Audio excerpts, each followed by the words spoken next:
నమస్తే దోస్తులు, welcome back to జేష్వి official. ఈరోజు బెబ్బర్లను ఎలా దంచుకోవాలో చూసుకుందాం. ముందుగా ఒక కర్ర తీసుకొని దానిని ఫస్ట్ అయితే వాటిని ఎండబెట్టాలి తీసుకొని వచ్చి. ఆ తర్వాత చూడండి, ఈ విధంగా గట్టిగా ఒక కర్రతో ఒక బరుగుతో మాత్రం గట్టిగా దంచాలి. వాటిని దంచడం వలన అందులో ఉండే గింజలన్నీ బయటికి వస్తాయి. ఇలా ఈ విధంగా మొత్తం ఒకేసారి ఒక గంట వరకు ఇట్లా దంచాలి. మా బవి కూడా సాయం చేస్తుంది బెబ్బర్లను దంచడానికైతే. దగ్గరకు అనుకుంటా దంచాలి. అట్లా ఒక బరుగుతోటి దంచాలి. ఈ పలక కూడా ఉపయోగపడుతుంది. ఇదైతే 90s వాళ్ళకైతే తెలుస్తుంది ఎలా దంచాలో. ఆ కర్రని పలక అంటారంట.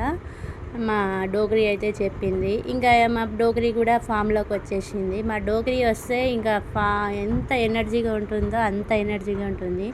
ఆ కాలంలో ఉండే అలాంటి వాళ్ళే, ఆ కాలంలో అంటే మనము పురాతన కాలంలో అయితే వాళ్ళు అన్నీ తిని ఇంత స్ట్రాంగ్గా ఉంటారు. జొన్న సంగటి, ఇంకా రాగి రొట్టె, హెల్దీ ఫుడ్ తింటారు వాళ్ళు.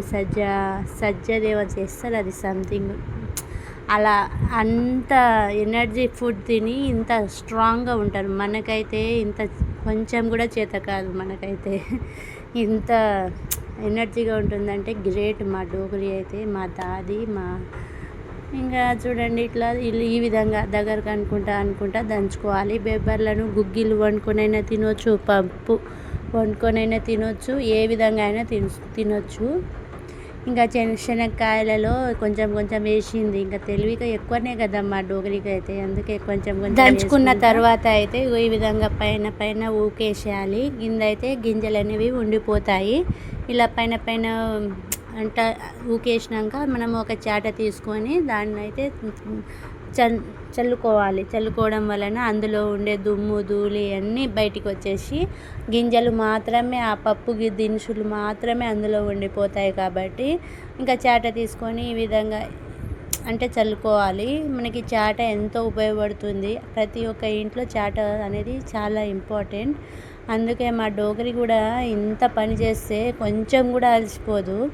ఇలాంటి వాళ్ళకి ఒక లైక్ చేయండి, షేర్ చేయండి, కామెంట్ చేయండి. ఇలాంటి వీడియోలు మీకు కావాలంటే మా ఛానల్ని సబ్స్క్రైబ్ చేసుకోండి.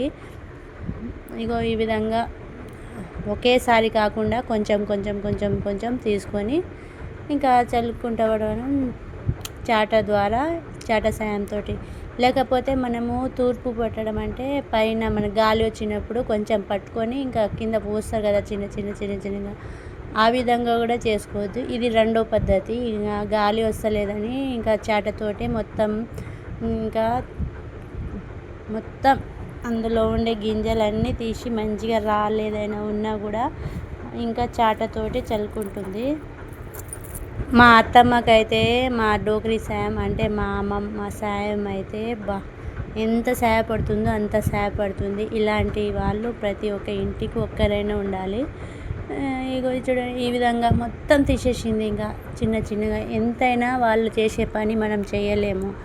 బెబ్బర్లు తినడం ద్వారా కూడా మనకి చాలానే ఉపయోగాలు ఉన్నాయి. కాబట్టి మనము మన పొలాలలో ఒకవేళ ఉంటే వేసుకొని తినేయచ్చు, మనం కూడా పండించవచ్చు. ఇంకా వ్యవసాయం అంటే మామూలు విషయం కాదు. బెబ్బర్లు అనేవి సింపుల్గా రాదు. ఇంకా ఎంతో కష్టం ఉంటుంది. అయినా సరే మనం తినాలనే ఉద్దేశం ఉంటే, ఒకవేళ మనం వ్యవసాయం చేస్తూ ఉంటే ఇలా కొన్ని వేరుశనగలు, ఇంకా ఉలవలు, ఇంకా ఎన్నెన్నో ఉంటాయి గింజలు అనేవి, అన్నీ ఒకే దాంట్లో వేసి పండిస్తారు. ఇంకా వాళ్ళకైతే తెలుసు కాబట్టి ఇంకా అన్నీ ఎండిపోయినాక అవి అన్నీ తెచ్చి ఎండబెట్టి ఆ తర్వాత ఇట్లా దంచి ఇంకా అందులో ఉండే చాటతోటి ఇట్లా చల్లుకోవడం ద్వారా మనకి ఇందులో ఉండే రాళ్ళు ఏదైనా ఉన్నా కూడా బయటికి పోతుంది. ఇంకా వన్ సైడ్ అయితే ఇంకా కొన్ని మిగులుతాయి కదా, ఆ పొట్టు మీద కొన్ని దంచుకుంటే ఇంకా అందులో ఉండే గింజలు కూడా బయటికి వచ్చేస్తాయి. ఇగో దీనినే పలక అంటారంట. మీకు తెలిస్తే కామెంట్ చేయండి. ఇంకా ఈ విధంగా దంచుకున్న తర్వాత మేమైతే ఇగో చూడండి ఇంత వచ్చింది. డోగ్రీ ఇంత సేవ్ చేసింది. మాకు కూడా కొంచెం ఇచ్చింది. ఇంకా అది అయిపోయినాక అయితే ఉలువలను అయితే పిక్కొని వచ్చిర్రు. అది ఎండినాక చూడండి ఈ విధంగా దంచుతారు. దంచితే మా మరిది చూడండి ఎంత సిగ్గుపడుతుండో. మా మా వదిన అయితే వీడియో తీస్తుందని చూసి మరి వద్దు వదిన అంటుండు కాబట్టి నేను వదలలేదు. వీళ్ళైతే రామ్ లక్ష్మణ్ ఇద్దరు సేమ్ ఉంటారు. ఇంకా ఆయనేమో రామ్ అనుకుంటా నాకు తెలిసి. ఇంకా వద్దు అయినా మనం వదులుతామా, ఇంకా వీడియో పెట్టాల్సిందే అని ఖచ్చితంగా ఇంకా వీడియో అయితే తీసిన. ఇలాంటి ఎంతో ఇక చూడండి ఎంత మొత్తం దంచినాక మొత్తం పొట్టు తీసినాక కొంచెం కింద అయితే ఉలువలు ఉన్నాయి. ఆ ఉలువలను కూడా సేమ్ అదే విధంగా మనము చాట తీసుకొని చేస్తారు. చూడు డోగ్రీ ఎంతైనా డోగ్రీనే. నాకు చాలా ఇష్టం మా దాది అంటే. నాకు అప్పుడప్పుడు తిడుతుంది కానీ బాగానే చూసుకుంటుంది నన్ను అయితే. ఇలాంటి ఎందుకంటే మా తాత అక్క కదా, చెల్లి అందుకే నా ఛానల్ని సబ్స్క్రైబ్ చేసుకోండి, లైక్ చేయండి.